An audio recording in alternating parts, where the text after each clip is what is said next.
Kính thưa quý bà và anh chị em rất thân mến, tôi đang lần lượt đi thăm tất cả anh chị em dân tộc Rai trong một hoàn cảnh rất là khó nghèo và cùng khổ, và không những cái nghèo của trên thân xác của họ mà họ còn có những cái anh chị em bị bệnh tật nữa, nhất là bệnh phong cùi, và nhiều anh chị em bị khuyết tật nằm bài liệt tại chỗ, cho nên tôi phải lần lượt đi thăm họ. Thì anh chị em rất thân mến, đây là xã Sông Phan, huyện Hàm Tân, tỉnh Bình Thuận. Anh chị em đến đây đi, rồi có người sẽ dắt anh chị em đi thăm những anh chị em rất là nghèo khổ và bệnh tật, rất là hiểm nghèo.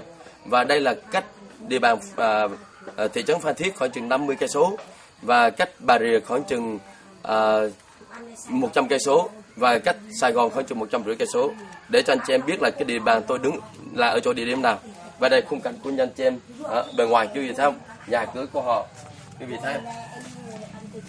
Bằng những giống như là tẹp lá dừa lộp lên trên với nhau, quý vị thấy không? Rất là khổ. Chào chị, khỏe không? Dạ. Mẹ nó đòi đi học hoài nè, nó chúng ta đi học hoài.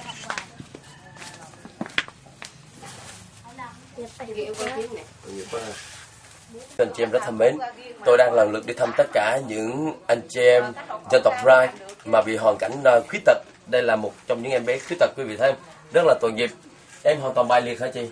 Bài liệt. Và làm sao mà em đầu to và chân nhỏ như vậy? Bẩm sinh hả? Dạ. Bẩm sinh. Dạ. Em bị ung thủy hả? Dạ. Đâu được liệt luôn. Liệt luôn. Em bao nhiêu tuổi chị? Em 6 tuổi. 6 tuổi. Quý vị thấy em dễ thương không? Em gái ha? Dạ. Quý vị thấy đầu của em rất là to. To không quý vị? Và mông em nhỏ và chân em rất là nhỏ. Và chị ở đây làm gì, làm nghề gì sinh sống chị? Làm mướn. Làm mướn, làm mướn gì? Làm ruộng hay là làm gì? Làm rẫy. Làm rẫy hả? Một tháng chị tìm được có thể dư 100.000 không? Dạ. Hay không dư? Dạ không. Làm đồng nào ăn đồng đó. Dạ. Và nhà cửa như vậy em thấy rất là sập sệ. Rồi mưa gió sao chị? Nó có dột vô nhà không? Đó. Quý vị thấy không? Quý vị nhìn xung quanh cái căn nhà này. Đó, nhiều chỗ hở. Và quý vị thấy không? Đó. Quý vị thấy không? Đây là giường của họ này quý vị. Tức là chỉ kê khoảng chừng mấy miếng ván thôi. Mỗi cái miếng ván bề ngang như thế này. Đó, quý vị thấy không? Đó, cứ như vậy này. Đó. Đó, và quý vị thấy không? Đó, nhà sập sệ vô cùng. Đó. Kính thưa anh chị em rất thân mến, anh chị em nhìn hoàn cảnh như thế này, anh chị em nhìn vào con người của mình, cuộc sống của mình, những gì mình có, chúng ta mới biết mình là hạnh phúc, phải không anh chị em? Chúng ta mới biết là mình là những người quá đầy đủ, phải không anh chị em? Anh chị em hãy đến những vùng sâu, vùng xa như thế này, anh chị em thấy xung quanh là hoàn cảnh là nhà lá không, mà con cái bị bệnh tật nữa. Và chị có bao nhiêu đứa con? 5 đứa con. Và đây là đứa út hả? Dạ. Thì đây là của ít lòng nhiều, mà đây là trị giá khoảng chừng 20 kg gạo. Đó. Thì bằng tiền trị giá 20 kg gạo. Thì mong rằng chị nhận lấy, đây là cái hành động cử chỉ đơn sơ đến với chị ha. Và kính thưa chị em rất thân mến, quý vị biết bà chị nói rằng một tháng làm không thể nào dư được 100.000. Đó, mà đây là trị giá 20 kg gạo, tức là đối với họ cũng khá nhiều đó quý vị. 20 kg gạo này đối với chị á là lớn lắm phải không? Chị vui không?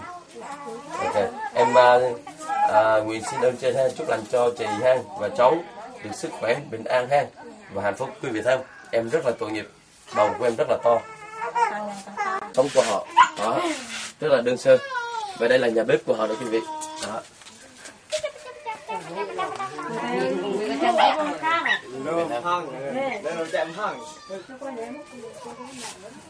Quý vị thấy đây là nhà bếp của họ. Đó. Tôi thấy không có một cái gì ở đây hết, không có một cái son lớn, một cái rổ, một cái thau, hoặc là chén bát gì hết. Đó. Chỉ có cái ấm nhỏ này thôi, vậy thôi. Quý vị thấy không? Tôi thấy không có một cái gì hết. Đó. Quý vị thấy không? Đây là nhà lá xung quanh, quý vị thấy không? Toàn là lỗ hở không? Quý vị thấy không? Đó. Cho nên quý vị coi những hình ảnh này, anh chị em biết chúng ta là những người quá diễm phúc. Và tôi mong rằng anh chị em phải cầu nguyện cho họ. Cầu nguyện nhiều, mà không phải chỉ như cầu nguyện nhiều mà thôi. Anh chị em phải đến để giúp đỡ họ, chia sẻ cho họ. Giống như lời Chúa dạy chúng ta, nếu anh em cho những người nghèo một bát nước lã thôi, là Thiên Chúa đã trả công cho chúng ta nhiều rồi. Đó, một bát nước lã thôi. Cho nên anh chị em đến giúp với họ và chia cơm sẻ áo cho họ.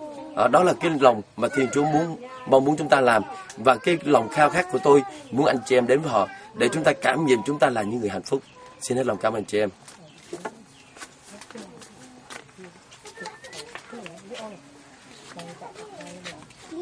Kính thưa anh chị em rất thân mến, tôi đang lần lượt đi thăm tất cả những anh chị em dân tộc Rai, Bình Phong Cùi và nhiều anh chị em khuyết tật. Bên tay trái của tôi là một ông anh, đây là mẹ của ông anh và đứa con của bà Bình Phong hả? Bình Cùi. Phong Cùi là bẩm sinh hay là mới lớn lên rồi bị? Mới lớn tuổi. 7 tuổi anh ha. Lúc 7 tuổi.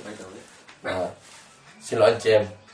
Đây là con của bà và Bình Phong Cùi lúc hồi 7 tuổi. Tức là làm sao mà anh Bình Phong, bà nghĩ tự nhiên anh Bình Phong như thế nào? Lúc đó thì nó bị xong rồi nó phong nó cùi chứ sao giờ. Bà bà có bao nhiêu đứa con? 12 đứa. 12 đứa quý vị Trai không? 12 đứa con trai không? Và bao nhiêu đứa Bình Phong Cùi? Một đứa hả? Một đứa. Cái này là lúc mà là khoảng là 1 tháng 2 tháng là hết. Thì còn cái này là hết không còn hết luôn. Một đứa Bình Phong Cùi. Rồi đứa này là mới bắt đầu triệu chứng rồi chưa chạy được. Quý vị thấy bà 12 đứa con khủng khiếp không? Rồi làm sao bà làm cái gì ăn đủ sinh sống? Thầy đi trong rừng kiếm. Trong rừng kiếm cái gì? Kiếm củi để đổi lấy gạo hay là làm gì? Chai. Bán về chai. Tìm về chai. Quý vị hiểu tìm chai không? Tìm chai tức là họ tìm lon này phải không? Tìm ve chai này, tìm nhựa này để mà bán. Để mà sống bán và vật liệu bị hư nát đó. Bị thùng nhựa rồi sắt nhôm rồi lon nước đại khái như vậy để bán về chai để mà kiếm sống. Quý vị thấy trời thương không? Trời sinh trời nuôi phải không? Này bây giờ nói em ngước mặt lên đi. Này tận Con Cùi giơ tay lên, nói thẳng như bàn tay lên nhá. Nói em giơ thẳng bàn tay lên.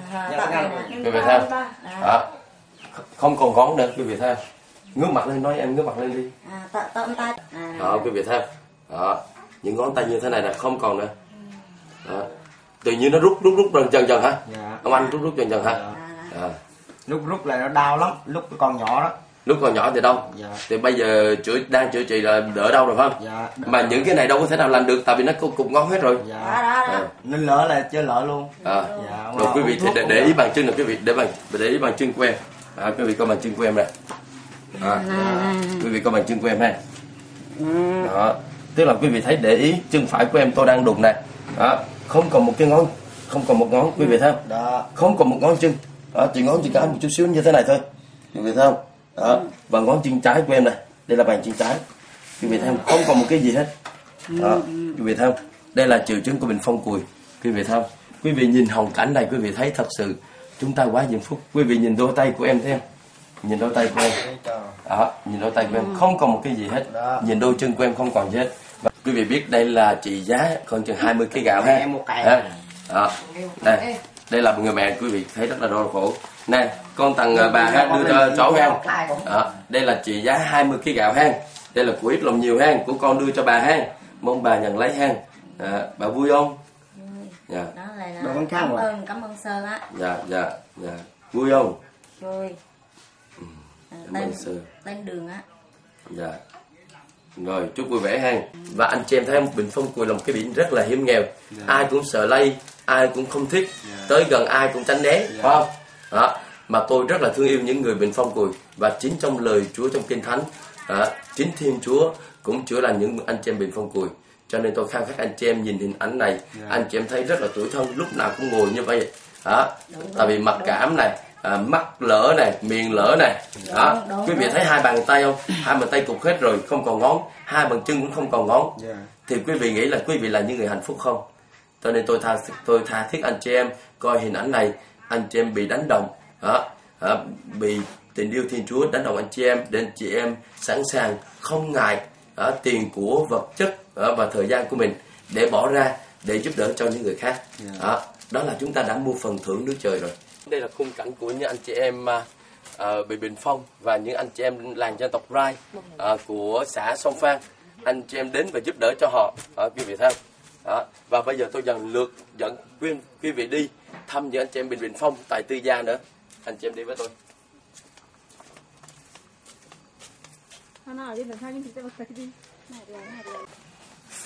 Kính thưa quý bà và anh chị em rất thân mến, bên tay phải của tôi anh Trường là người dân tộc Rai, và tôi có nhiều người khác dẫn tôi đi thăm tất cả những anh chị em Bình Phong, cũng như những người bệnh tật hiểm nghèo, khuyết tật bại liệt, mà những anh chị em dân tộc sống trong xã Sông Phan này rất là nghèo khổ.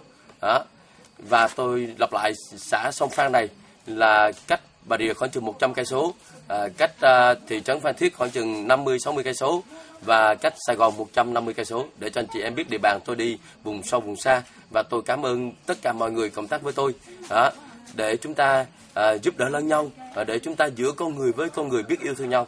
Và tôi đang lần lượt đi thăm những anh chị em Bình Phong, và đây là một ông anh Bình Phong. Thưa anh bao nhiêu tuổi? Sinh 62. Sinh năm 1962 hả? Dạ. Anh giơ tay lên cho em coi. Quý vị thấy không? Đây là Bình Phong. Nó cong hết tất cả mọi ngón tay, quý vị thấy không? Cong hết tất cả mọi ngón tay. Chân này và chân đó quý vị thấy không? Chân này không còn một cái móng chân nữa, và rụt hết rồi. Và khi mà bị như vậy đó ông anh cảm thấy đau không? Đau nhức không? Dạ không. Không đau. Và nó liệt á. Thời tiết như là nắng với mưa đó, lạnh với lại nóng á, là thời tiết nào tốt nhất cho Bình Phong? Hay là thời tiết lạnh là đau lắm không? Dạ, nhất trong xương rồi. Thời tiết lạnh nhất trong xương, quý vị thấy không? Thời tiết lạnh nhất trong xương. Và khi anh Bình Phong như thế này á, anh cảm thấy như thế nào? Bị tất cả mọi người ruồng bỏ không? Anh cảm thấy bạn bè tránh xa anh không? Còn mọi người không gần gũi với anh không? Có. Anh cảm thấy như vậy hả? Dạ. Ta sợ lây mà ông anh. Quý vị thấy không? Anh nói là người ta sợ lây. Rồi ông anh cảm thấy mặc cảm không? Buồn không? Tuổi không? Buồn chứ. Hồi mình thanh niên thì chưa có gì, anh em đông đảo lắm. Bạn bè đông đảo lắm. Còn tới mình bệnh vậy rồi bắt đầu xa rời mình. Rồi anh bị bệnh bao lâu rồi? Mười mấy năm nay anh. Mười mấy năm nay rồi hả? Dạ. Quý vị thấy không? Anh nói hồi anh còn thanh niên á, thì rất là đông bạn bè. Rồi bây giờ anh lớn rồi, anh bị bệnh phong á, bạn bè tránh xa hết, phải không anh? Dạ. Quý vị thấy rất là đau khổ. Tôi mong rằng quý vị nhìn hình ảnh này mà quý vị biết thật sự chúng ta là những người may mắn, chúng ta không bị bệnh phong. Anh chị em thấy không? Đau khổ ha. Anh đâu có làm ăn gì được phải không? Chứ làm gì anh? Rồi bây giờ ai là nuôi anh? Thì có bà vợ. Bà vợ đi làm nuôi. Bà vợ làm cái gì nuôi anh?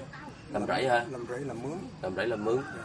Nuôi 3 đứa con đi ăn học nữa. 3 đứa con đi ăn học nữa. Trời, làm sao mà đủ ha? Thì vậy. Dạ. Còn phải rang thôi Tức là 2 vợ chồng 3 đứa con. Ở đây em có một chút xíu quà ha. Thì tượng trưng khoảng chừng 20 cái gạo. Thì đây là của ít lòng nhiều ha. Em muốn giúp rất là nhiều, mà điều vì em giúp rất là nhiều chỗ ha, mong nhận lấy ha. Đây là tấm lòng biết ơn để giao lại cho anh. Thì cầu chúc anh được sức khỏe bình an và mau được lành bệnh ha. Cảm ơn anh, cầm lấy giùm. Vui không? Quý vị thấy thật dễ thương không? Kính thưa anh chị em rất thân mến, đây là một trong những bệnh nhân Bình Phong nữa. Đây là nhà của bà. Quý vị thấy không? Đây là nhà của bà. Bà sống hoàn cảnh rất là nghèo. Quý vị thấy không? Quý vị cứ tưởng tượng ở căn nhà như thế này, mưa gió sẽ ra sao, và không có một cái cánh cửa trước mặt. Quý vị thấy không? Nhìn này. Quý vị nhìn đi, không có một cái cánh cửa trước mặt. Quý vị thấy không? Đâu có cửa đâu. Rất là tội nghiệp.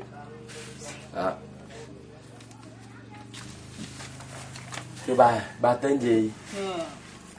Bà cũng là người dân tộc Rai, quý vị thông cảm, bởi vì nhiều lúc nhiều người lớn không biết nói tiếng Việt. Càng ngày càng già. Quý vị thấy đây là triệu chứng Bình Phong. Những ngón tay này quý vị, để ý ngón út này, lần nó ăn xuống. Bà ở đây là quý trong nhiều, bà nhận dùm cho con ha. Bà vui không? Bà sống một mình đó, đây là 20 kg gạo ha. Bà sống một mình, bà ăn được mấy ngày? Bữa đi nó muộn người ta về ăn cho con. Dạ. Bệnh quá để. Quý vị thấy không? Bà trong rừng để không được. Bà nói bà mấy ngày nay bà mượn gạo người ta ăn, và bà đi trong rừng không được, tức là đi làm ăn không được nữa. Không có gạo ăn. Không có gạo ăn. Đi ăn riêng, hai vợ chồng ăn kia ăn riêng. Bà biết đây là 20 kg gạo ha. 20 kg gạo. Đúng rồi. Cảm ơn được con. Dạ. Cho nên tôi hết lòng cảm ơn chị em đặt hết niềm tin tưởng vào tôi, để cho tôi có cơ hội đến vùng sâu vùng xa thăm những anh chị em bất hạnh như thế này. những anh chị em này tôi không thể nào tập trung được anh chị em, bởi vì tôi phải đi thăm từng nhà mới được. Bởi vì họ xấu hổ, họ tủi thân. Đây là một cái làng cùi, chứ không phải là một cái trại cùi, một cái làng cùi. Cho nên anh chị em nhìn hoàn cảnh này, anh chị em mới biết mình là hạnh phúc.